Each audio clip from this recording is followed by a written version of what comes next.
নিচকু নামে আসি নাচো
দাদা এবং মায়েরা বলুন তো, জামাই খাবি, বিটি খাবি, দেওয়ার খাবি, ভাসুর খাবি, সব খাই দিল একটা ঝিঙ্গার জন্য।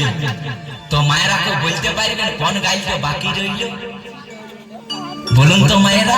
ভাতার ও তুই ভাতারে খাবি, হরি বল হরি বল, তুই আমার ঝিঙ্গাটা হাতে করলি চুরি গো।